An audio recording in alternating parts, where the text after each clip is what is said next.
Hello student, আজকে আমরা দেখব ক্লাস 8-এর ইংরেজির লেসন 1 দ্য ওয়াইন ক্যাপ এর বাংলা মানে। তো লেসন 1 দ্য ওয়াইন ক্যাপ, লেখিকার নাম জেন ওলেন। এই লেখিকার পরিচয় সম্বন্ধে আমরা একটু জেনে নিই। দেখো, Jane Hyatt Yolen is an American author and editor of folklore, fantasy, science fiction and children's books। মানে জেন হায়াট ওলেন ছিলেন একজন আমেরিকান অথার, মানে একজন আমেরিকার লেখিকা, এবং এডিটর ছিলেন। এডিটর মানে যে মানে লিখে পড়ে সেটাকে এডিট করে।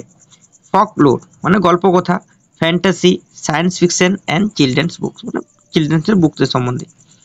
She has written over 218 books, মানে তিনি 280-এরও বেশি বুকস লিখেছেন। The best known of which are the Holocaust novella and the Devil's Arithmetic। তাহলে তার বিখ্যাত বইয়ের মধ্যে এই দুটো হলো দ্য হলোকাস্ট নভেলা এবং দ্য ডেভিলস অ্যারিথমেটিক, এই দুটো বিখ্যাত বই। The present text is an edited version of her popular short story of the same name. এই প্রেজেন্ট টেক্সট, যে টেক্সটটা আমরা এখন পড়তে চলেছি, সেটা হলো এই নামেরই, মানে দ্য ওয়াইন নামেরই একটা স্টোরি থেকে কেটে নেওয়া অংশ। The present text is an edited version of her popular short story, মানে শর্ট স্টোরিটারও কি নাম, এই ওয়াইন ক্যাপ। ঠিক আছে, এই প্রেজেন্ট টেক্সট হচ্ছে ওয়াইন ক্যাপেরই একটা অংশ। ঠিক আছে, এরপর আমরা পরবর্তী দেখি। লেটস রিড মানে পড়া যাক। There was once a lad who wanted to be a sailor. মানে দেয়ার ওয়াজ মানে সেখানে ছিল, ওয়ান্স মানে কোন একটা সময় সেখানে ছিল, এ ল্যাড, ল্যাড মানে হচ্ছে বালক, হু ওয়ান্টেড মানে হচ্ছে চেয়েছিল, যে চেয়েছিল, two be a seller, seller মানে হচ্ছে নাবিক হতে। তাহলে কোনো একটা সময় সেখানে একজন ছেলে ছিল যে কি হতে চেয়েছিল, নাবিক। বাট কিন্তু his mother would not let him go to the sea. কিন্তু তার মা, হিজ মাদার মানে তার মা, ওই ছেলেটার মা, উড নট লেট হিম গো মানে তাকে যেতে দেয়নি, কোথায়, টু দ্য সি মানে সমুদ্রেতে। ঠিক আছে, তাহলে কোনো একটা সময় একটা ছেলে ছিল যে চেয়েছিল নাবিক হতে, কিন্তু তার মা তাকে সমুদ্রে যেতে দেয়নি। তারপর দেখো, কোটেশনে থাকা মানে কারু ডাইরেক্ট উক্তি তুলে দেওয়া। দেখো, child what do you know of sailing. Sailing মানে হচ্ছে নাবিকতা। তাহলে বলছে চাইল্ড মানে বাচ্চা, হোয়াট ডু ইউ নো মানে তুমি কি জানবে, নাবিকতা সম্বন্ধে বা নাবিক সম্বন্ধে তুমি কি জানবে। সি উড সে, এটা কে বলেছিল, তার মা। তার মা তাকে কি বলেছিল, তুমি নাবিকতা সম্বন্ধে কি জানবে। তারপর দেখো আরো বলেছে, ওর মানে ওর মায়ের স্পিচটা আরো কন্টিনিউ হচ্ছে। You are a farmer son, মানে ইউ আর মানে তুমি হও, এখানেও কোটেশন আছে, মানে ডাইরেক্ট উক্তিটা তুলে দেওয়া হয়েছে। You are a farmer son, farmer son মানে কৃষকের ছেলে, তুমি হও কৃষকের ছেলে। ইউ নো মানে তুমি জানো, the turn off the seasons, the turn মানে হচ্ছে পরিবর্তন, আর সিজন মানে হচ্ছে ঋতু, তাহলে তুমি জানো ঋতুর পরিবর্তন। And the smell of the soil, smell of the soil, smell মানে হচ্ছে গন্ধ, আর সয়েল মানে হচ্ছে মাটি, তাহলে তুমি জানো চোষা মাটির গন্ধ, তুমি জানো ঋতুর পরিবর্তন, তুমি জানো চোষা মাটির গন্ধ তুমি জানো। But you do not know the sea, কিন্তু তুমি সমুদ্রের সম্বন্ধে কিছুই জান না। তার মানে তার মা তাকে যেতে বারণ করছে এবং বলছে তুমি হচ্ছে একজন কৃষকের ছেলে, তুমি সিজনের পরিবর্তন যাবে, ঋতুর পরিবর্তন জানবে, কোন ঋতুতে কোন ভালো চাষ হয়, এবং চোষা মাটির গন্ধ এই সম্পর্কে তোমার জ্ঞান আছে বা তোমার নলেজ আছে, কিন্তু তোমার সমুদ্রের সম্পর্কে তুমি কিছুই জানো না। নেক্সট দেখো, নাও দ্য বয়, এখন ওই ছেলেটা, হুজ নেম ওয়াজ জন, তাহলে ছেলেটার কি নাম, জন। তাহলে এখন ওই ছেলেটা যার নাম ছিল John, had always obeyed his mother, obeyed মানে হচ্ছে মান্য করা, অলওয়েজ মানে সর্বদা, তাহলে সে কি করতো, তার মায়ের কথা সবসময় শুনতো বা তার মাকে খুব মান্য করতো। So he went about his farm work with a heavy heart, তার মা যখন তাকে বারণ করলো তখন সো হি ওয়েন্ট তাই সে চলে গেল, অ্যাবাউট হিজ ফার্ম ওয়ার্ক তার মানে কৃষিকাজে, তার কৃষিক্ষেত্রে কাজে সে চলে গেল, with a heavy heart, heavy মানে কি বলবো, ওখানে যখন তাকে তার মা বারণ করলো তখন তার মনে একটু খারাপ লাগলো, তার জন্য সে ভারী মন নিয়ে চলে গেল, উইথ এ হেভি হার্ট মানে ভারী মন নিয়ে চলে গেল।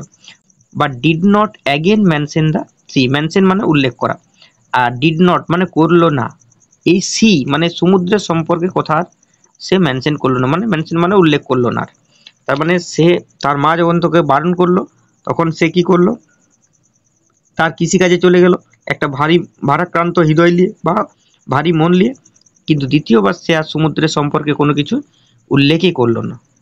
তারপর দেখো, one day he had been walking behind the plug, একদিন সে কৃষিকাজ করতে করতে ওয়াকিং বিহাইন্ড দ্য প্লাগ মানে লাঙলের পিছনে হাঁটছিল।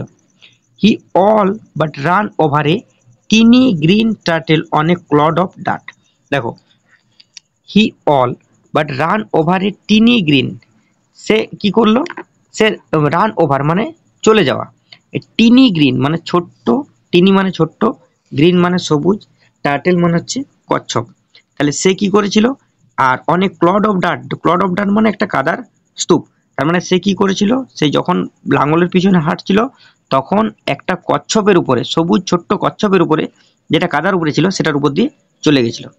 তারপরে he pick the turtle up, সে কি করলো তখন, সে ওই টার্টেলটাকে মানে ওই কচ্ছপটাকে তখন তুললো, অ্যান্ড সেট ইট এবং সেটাকে সেট করলো মানে রাখলো অন হিজ হেড তার মাথার উপরে। ঠিক আছে, তারপর হোয়ের হি নিউ মানে যেখানে সে জানতো, ইট উড বি সেফ মানে এটা কি থাকবে, সেফ থাকবে বা নিরাপদে থাকবে। তারপর দেখো, when he was done with ploughing, যখন তার কাজ চাষের কাজ করাটা বা লাঙ্গল চষাটা যখন সম্পূর্ণ হলো, John pluck the turtle from his head, মানে সেই প্লাক মানে নামান, এখানে দেখো প্লাক মানে দিয়েছে to remove a place or position, তার মানে কি একটা প্লেস থেকে একটা প্লেসে নামানো। জন কি করলো, ওই যে তাকে মাথাতে রেখেছিল তাকে তখন মাথার থেকে নামালো। কোথায় নামালো, হাতে। দেখো এখানে ছবিটা তুমি দেখতে পাচ্ছ। তো দেখো, টু হিজ আটার সারপ্রাইজ মানে তার হঠাৎ বিস্ময়ে, মানে একটা অবাক করে দেওয়া মানে বিস্ময়ের সাথে, he found that it had turn into a tiny green fairy man. তো সে হঠাৎ করে কি দেখতে পেলো, মানে একটা বিস্ময় মানে হট চমকে গেল, যে দেখলো কি না ওই যে যে কচ্ছপটাকে রেখেছিল সেটা হট করে টার্ন হয়ে গেল মানে পরিবর্তন হয়ে গেল into a tiny green fairy man মানে একটা ছোট্ট সবুজ পরিমানবে। ঠিক আছে, দ্যাট স্টুড যেটা দাঁড়িয়েছিল আপন হিজ পাম, পাম মানে হচ্ছে এই যে হাতের তালু, এই হাতের তালুর মধ্যে দাঁড়িয়েছিল, অ্যান্ড বোর্ড মানে হচ্ছে ঝুঁকে থাকা। ঠিক আছে, তাহলে যে সে কি করেছিল, প্রথমে মাথায় রেখেছিল, তারপরে সে হঠাৎ করে নামিয়ে কি দেখলো, যে ওই যে ছোট্ট কচ্ছপটা ওটা কি পরিণত হয়ে গেছে একটা পরিমানবে, যে কি করেছে তার হাতের উপরে দাঁড়িয়েছিল, হাতের তালুর উপরে দাঁড়িয়েছিল, পাম মানে তালু, এবং ঝুঁকেছিল। ঠিক আছে, তারপর দেখো এটাও কোটেশনে আছে, তার মানে এটা কারোর কথা। I thank you for your kindness মানে তোমার যে দয়ালুর জন্য তোমাকে ধন্যবাদ। কে বলছে এটা, এটা নিশ্চয়ই পরিমানবটাই বলছে। ঠিক আছে, কারণ কোটেশনে আছে। কোন কোন দয়ালুতার জন্য, সে প্রথমে তাকে কাদার থেকে তুলে কোথায় রেখেছিল, মাথায়, যাতে সে সেফ থাকে, এই দয়ালুটার জন্য তাকে থ্যাংক ইউ বলছে। বলছে tell me your heart's desire, heart's desire হচ্ছে হৃদয়ের ইচ্ছা, তুমি আমাকে বলো তোমার হৃদয়ের কি ইচ্ছা। And I will grant it মানে আমি এটা গ্র্যান্ট করবো বা মঞ্জুর করবো, to you for saving my life মানে আমি সেটা প্রদান করব তোমাকে, তুমি আমার জীবন বাঁচিয়েছো তার জন্য আমি তোমাকে এটা কি করব, প্রদান করব। তুমি যা বলবে তোমার হৃদয়ের ইচ্ছা বলো, আমি সেটা তোমার সম্পূর্ণ করব বা ফুলফিল করব। তারপর দেখো এটা কে বলছে, সেড দ্য ফেয়ারি, এই ছোট্ট পরিটি মানবটি বলছে, এই ছোট্ট পরিমানবটি বলছে। তারপর দেখো, John bored back but said nothing, John পিছনে তাকালো কিন্তু বোর্ড ব্যাক মানে পিছনে ঝুঁকলো এবং কিছুই বলল না, সেড নাথিং কিছুই বলল না। অল দো মানে যদিও, হিজ হার্ট মানে তার হৃদয়টা, ইয়ার্ন মানে এখানে দেখো হ্যাড স্ট্রং ডিজায়ার মানে একটা তীব্র ইচ্ছা। ঠিক আছে, তাহলে তার যদিও তার হৃদয়টা কি ছিল, একটা তীব্র ইচ্ছা ছিল। কিসের তীব্র ইচ্ছা, না to go out to the sea, কোথায় যাওয়ার, না সমুদ্রে যাওয়ার একটা তীব্র ইচ্ছা ছিল। He did not express his wish, সে তার সত্ত্বেও কি, সে তার উইশটাকে মানে তার যে ইচ্ছাটাকে সেটাকে এক্সপ্রেস করতে পারছিল না। এক্সপ্রেস মানে বাইরে প্রকাশ করা, সে বাইরে প্রকাশ করতে পারছিল না। ঠিক আছে, এত দূর পর্যন্ত। তারপরে দেখো,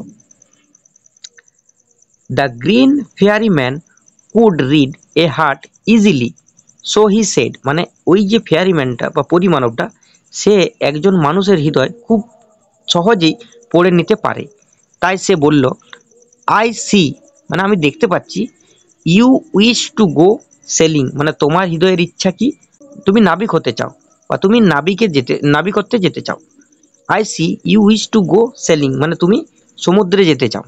ঠিক আছে, আমি দেখতে পাচ্ছি যে তুমি সমুদ্রে যেতে চাও। জনস ফেস, মানে জন কোনো উত্তর দিল না, কিন্তু জনের মুখটা অ্যান্সার্ড ফর হিম, তার হয়ে উত্তর দিয়ে দিল। মানে অ্যাকচুয়ালি জন এমন ভাবে তাকালো যে জনের মুখটাই তার হয়ে অ্যান্সার দিয়ে দিল। তারপরে এখানে দেখো অ্যাক্টিভিটি 1, এগুলো আমরা একটু করে নিই। অ্যাক্টিভিটি 1, অ্যাক্টিভিটি 1 এ কি আছে দেখো।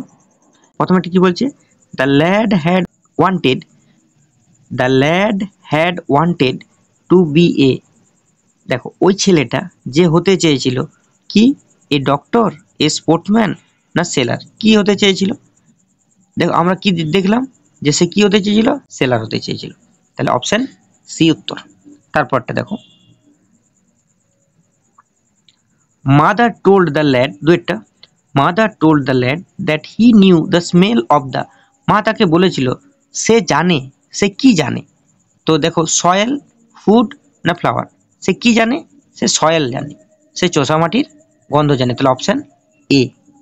তারপরটা দেখো, John put the turtle on his, John 3 নম্বরেরটা, John put the turtle on his, জনটাকে পুট দ্য টার্টেল, ওই কচ্ছপটাকে কোথায় রেখেছিল, ব্যাক, হেড, না হ্যান্ড, সে প্রথমে কোথায় রেখেছিল, তুলে। তাহলে আমরা কি দেখতে পেলাম, জন তাকে মাথার উপরে তুলে রেখেছিল, তাহলে অপশন বি। তারপরটা দেখো, the fairy man wanted to know John's, ফেয়ারিম্যানটা ওয়ান্টেড মানে চেয়েছিল, টু নো জানতে, জনের কি জানতে চেয়েছিল, এজ, নেম, না হার্টস ডিজায়ার। আমরা কি পড়লাম যে তুমি আমাকে বলো যে তোমার মনের কি ইচ্ছা, তাহলে কি দেখতে চেয়েছিলাম, হার্টস ডিজায়ার, অপশন সি। দেখো এখানে কি বলেছে, এখানে বলেছে rearrange the following sentence in the correct order and put the number in the given boxes. তার মানে এই যে সমস্ত 6টা সেন্টেন্সকে দিয়েছে, এই সেন্টেন্সটাকে তুমি টেক্সটার থেকে খুঁজবে, দেখবে কোন সেন্টেন্সটা মানে পড়ার সময় আমরা প্রথমে পাচ্ছি, সেটাই নাম্বার হয়ে যাবে আমার 1 2 3। ঠিক আছে, আমি তোমাদের জন্য নাম্বারগুলো করে দিচ্ছি। তাহলে ফার্স্টেরটাই আমরা কি দেখব, 2, এটা 2, তারপরটাই 1, তারপরটাই 4, তারপরটাই 3, তারপরটাই 6, তারপরটাই 5। ঠিক আছে, 2 1 4 3 6 5। আজকে এই পর্যন্তই, পরবর্তী ভিডিওতে অন্য একটি পার্ট নিয়ে আলোচনা করা হবে। যদি ভিডিওটা ভালো লাগে তবে অবশ্যই লাইক, শেয়ার অ্যান্ড সাবস্ক্রাইবটা একটু করে দিও। Thank you.